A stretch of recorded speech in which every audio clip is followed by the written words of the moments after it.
लेकिन जो कठमुल्ला है, जिसे कह लीजिए आप, शब्द गलत है, लेकिन कहने में गुरेज नहीं है, क्योंकि वो देश के लिए घातक है।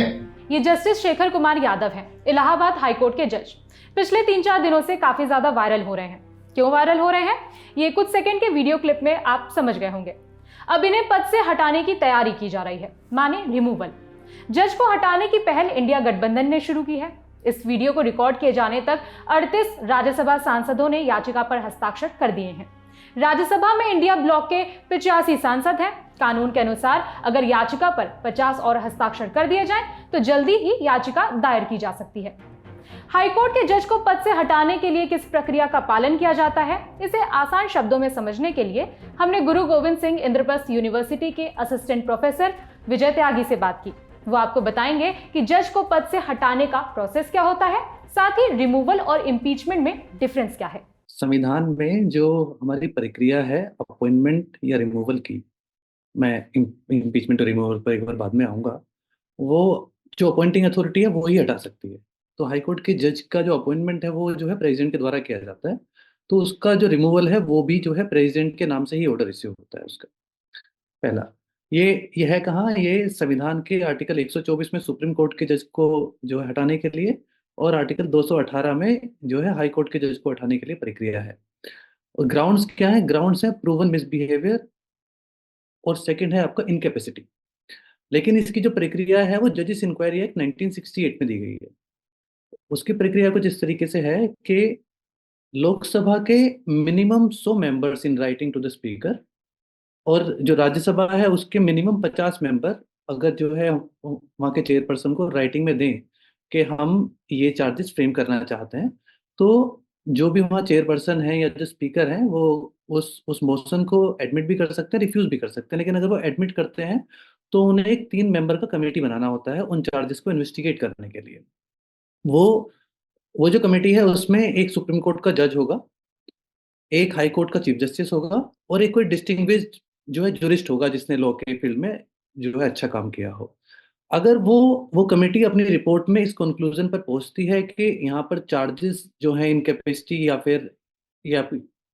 मिसबिहेवियर का वो प्रूव होते हैं, तो उस केस में उस मोशन को फर्दर डिस्कशन के लिए उस हाउस में जो है टेकअप किया जा सकता है। अब उस मोशन को दोनों हाउसेस को पास करना है, वो भी स्पेशल मेजोरिटी के साथ।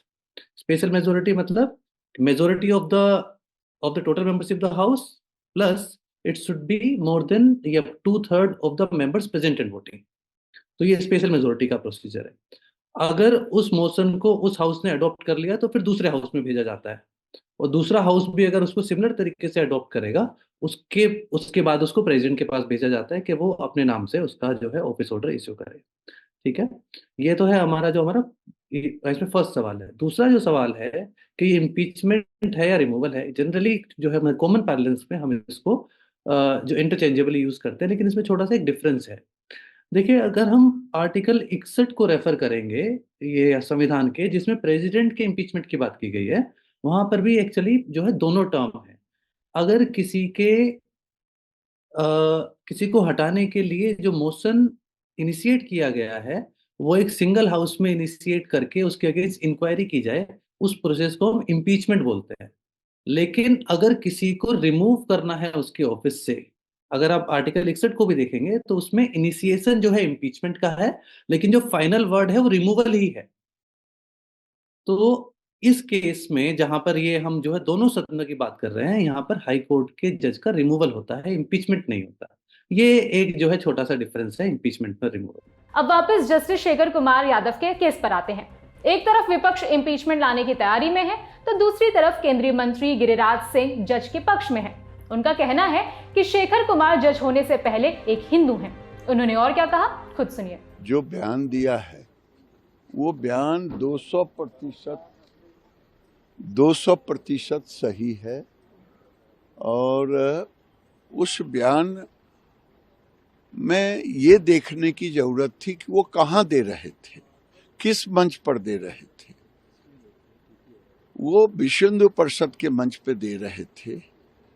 क्या मैं पैदा लेते ही मंत्री बन गया कि पैदा लिया जिस कौम में, जिस समाज में, उसके प्रति मेरे अंदर दर्द पीड़ा नहीं होगी। वो एक सही मंच था। वो पैदा लिए कोई सुप्रीम कोर्ट के जज होते हुए, और वो अगर इजलास पे बोले होते तब बात समझ में आती है। जानकारी के लिए बता दें कि जज ने यह विवादित बयान 8 दिसंबर को विश्व हिंदू परिषद के कार्यक्रम में दिया था।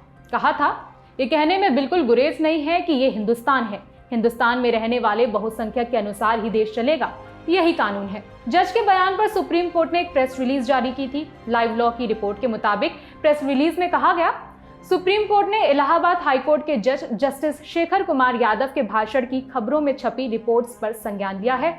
हाईकोर्ट से ब्यौरा और जानकारियां मंगवाई गई हैं और मामला विचाराधीन है।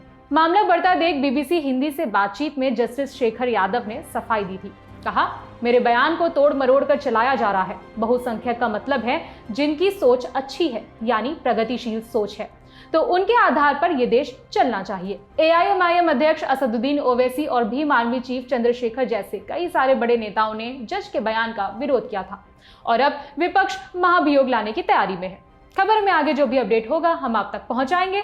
उम्मीद है कि प्रोफेसर विजय त्यागी ने जो जानकारी दी वो आपके काम आएगी। मेरा नाम है विभावरी। देखते रहिए दी ललन टॉप। शुक्रिया।